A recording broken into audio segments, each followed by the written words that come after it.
क्या लगता है कि मोदी सरकार की जो योजनाएं हैं उन योजनाओं का लाभ सभी वर्गों को मिल रहा है? विपक्ष जो है उसने तो 60 साल में यही काम किया कि मुसलमानों को मुख्य धारा से काटा है। ये सरकार मोदी जी की जो गारंटी है सबका साथ सबका विकास, उससे देश आगे जाएगा। जो ये विपक्ष ने खासतौर से कांग्रेस ने मुसलमानों को जो है 60 साल के अंदर दंगे दिए, आज दंगा मुक्त है भारत। कांग्रेस ने सबसे बड़ा जो अत्याचार मुसलमानों के साथ किया वो ये किया कि इन्हें डराया। हम लोग राष्ट्र को सर्वोपरि मानने वाले लोग हैं। मोदी सरकार के बाद सब सही हुई है, लेकिन जो ये भेदभाव है ये सही नहीं हुआ है। देश में लोकसभा चुनाव का काउंटडाउन शुरू हो चुका है।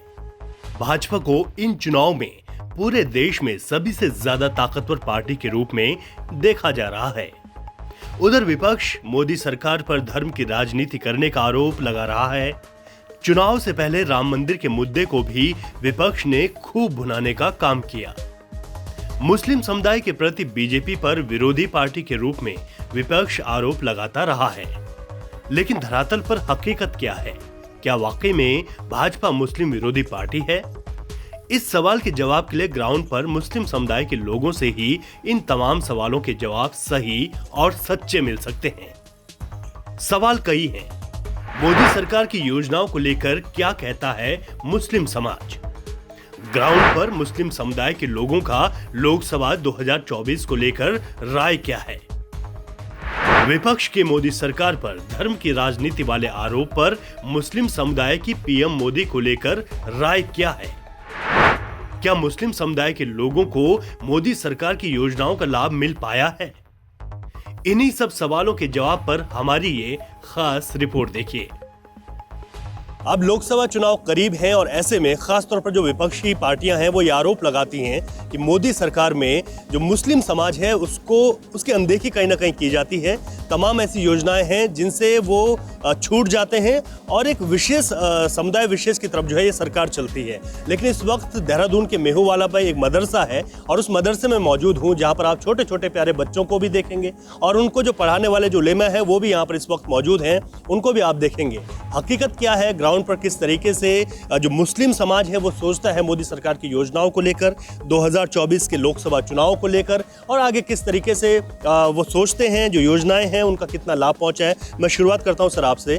क्या लगता है कि मोदी सरकार की जो योजनाएं हैं उन योजनाओं का लाभ सभी वर्गों को मिल रहा है या विपक्ष जो कहता है कि खासतौर पर मुस्लिम समुदाय जो है इससे छूट जाता है? नहीं, सारे पूरे मुस्लिम समाज नहीं, पूरे सर्व समाज को उसका लाभ मिल रहा है और मुस्लिम समाज भी उन योजनाओं से वंचित नहीं है, बल्कि उसे ज़्यादा फ़ायदा हो रहा है। और विपक्ष जो है उसने तो 60 साल में यही काम किया कि मुसलमानों को मुख्य धारा से काटा है। आज हम ये आपके बीच में मैं ये बात कह सकता हूँ कि मैं मदरसा बोर्ड का चेयरमैन हूँ और ये हमारे मदरसों के अध्यापकगण हैं और ये बच्चे हैं।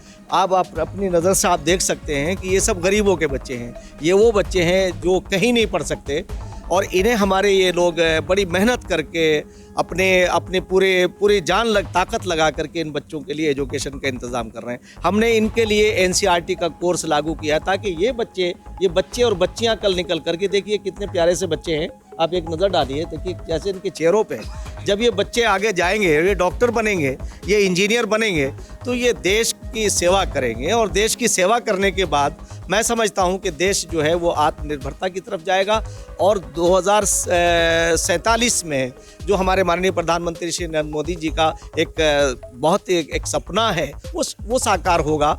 और आज हम उत्तराखंड सरकार के अंदर मैं ये बात कह सकता हूं कि माननीय मुख्यमंत्री श्री पुष्कर सिंह धामी जी, उन्होंने हम उनके नेतृत्व में इन बच्चों का कल्याण करेंगे, इन बच्चों को डॉक्टर और इंजीनियर बनाएंगे, ये साइंटिस्ट बनेंगे, इनमें डॉक्टर एपीजे अब्दुल कलाम जैसे लोग भी पैदा होंगे, इनमें बहुत सारे वो लोग भी पैदा होंगे जो मौलाना अबुल कलाम आज़ाद जैसे भी लोग पैदा होंगे जो देश को आगे लेके जाएंगे।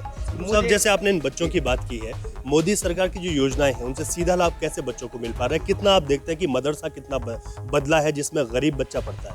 नहीं, देखिए हमारे माननीय मुख्यमंत्री श्री पुष्कर सिंह धामी जी ने अभी अनेकों बार हमसे उन्होंने ये कहा है और मैं इस बात के लिए बहुत उनके लिए हम सारे मदरसों के लोग और मैं उनका आभार नहीं बल्कि उनके लिए दुआएं हैं कि वो जिस तरह से पूरे प्रदेश को एक आदर्श प्रदेश बनाने की तरफ बढ़ रहे हैं। उन्होंने हमसे क्लियर कहा कि इन बच्चों को आगे लेकर के आओ, इन्हें इंजीनियर और डॉक्टर बनाओ, इनकी ताकि ये अभाव की ज़िंदगी में न रहें और ये भी देश की सेवा के लिए आगे आएँ। मैं ये बात कह सकता हूँ कि ये सरकार मोदी जी की जो गारंटी है सबका साथ सबका विकास सबका विश्वास सबका प्रयास, उससे देश आगे जाएगा। और आने वाले दिनों में जो ये विपक्ष ने, खासतौर से कांग्रेस ने मुसलमानों को जो है 60 साल के अंदर दंगे दिए, आज दंगा मुक्त है भारत। आज बगैर किसी भय के, बगैर किसी डर के मुसलमान भी जो है वो आगे बढ़ रहा है। बल्कि कांग्रेस ने सबसे बड़ा जो अत्याचार मुसलमानों के साथ किया वो ये किया कि इन्हें डराया। आज मैं ये कह सकता हूँ, आप ये आज देखिए, इनके चेहरों से आपको ये मालूम होगा कि ये लोग वो हैं जो अपने अंदर राष्ट्र को जीते हैं।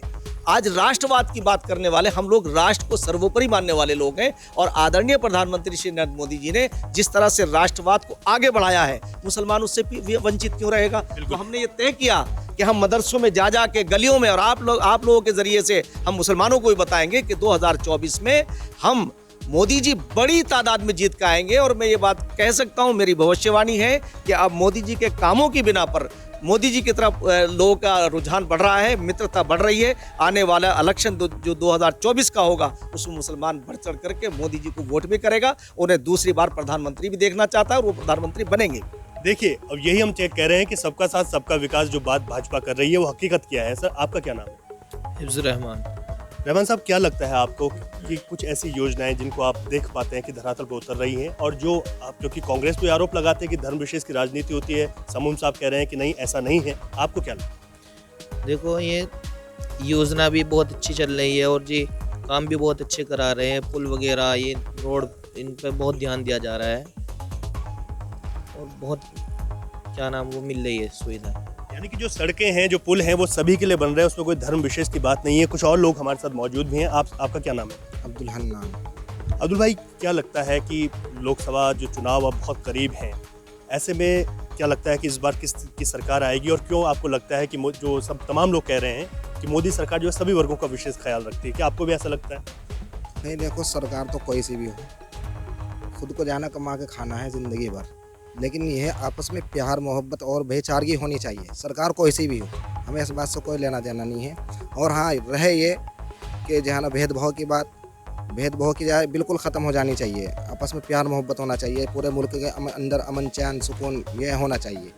किसी के अंदर भेदभाव की बात होनी ना चाहिए, चाहे वो मुसलमान हो, हिंदू हो, सबको आपस में भाई भाई की तरह बन के रहना चाहिए। बिल्कुल, यानी कि वसुदेव कुटुंबकम वाली जो बात है कि तमाम जो धर्म, जातियां, तमाम समुदाय के लोग रहते हैं, लेकिन कभी भी इस तरीके की बात नहीं आनी चाहिए। सर, आपको क्या लगता है, जो मैं बात कर रहा हूँ, जो मदरसे कितने बदले, गरीबों के लिए कितनी योजनाएं, और मुस्लिम समाज के लिए कितना बदलाव आया मोदी सरकार के बाद? मोदी सरकार के बाद सड़कें वगैरह सब सही हुई हैं, लेकिन जो ये भेदभाव है ये सही नहीं हुआ है। तो हम चाहते हैं कि मोदी सरकार सन 2024 में जो आए तो ये भेदभाव का मामला ख़त्म करे, हिंदू मुस्लिम ख़त्म करे, हम ये चाहते हैं। यानी कि सब मिलकर सब साथ रहें। छोटे छोटे बच्चे भी इस वक्त हमारे साथ मौजूद हैं। आप लोग कुछ कहेंगे? बेटा, क्या नाम है आपका? नाम बताइए पहले। नाम क्या है आपका? मोहम्मद बिलाल। कैसा लगता है आपको जब आप मदरसे में पढ़ते हैं? बहुत सारी चीज़ें, आप क्या क्या चीज़ें आपको मिलने लग गई यहाँ पर जो आपको अच्छी लगती है? कुछ बताना चाहेंगे? आप बताना चाहोगे? क्या क्या करते हैं आप लोग यहाँ पे? खेलते कैसे हैं? क्या क्या एक्टिविटीज़ करते हैं? चलिए, छोटे छोटे बच्चे हैं, अब जो शर्मा भी रहे हैं, लेकिन जिस तरीके से हम यहाँ पर मदरसे में मौजूद हैं, और उसके बाद यहाँ पर जो हमने देखा कि जो मोदी सरकार की योजनाओं को लेकर जो विपक्ष के आरोप हैं, लेकिन धरातल पर हकीकत क्या है, ये तमाम चीज़ें तभी सामने आती हैं जब ग्राउंड पर इन तमाम चीज़ों को परखा जाए। अपने सहयोगी रुपेश नेगी के साथ रवि कैंतुरा, देहरादून।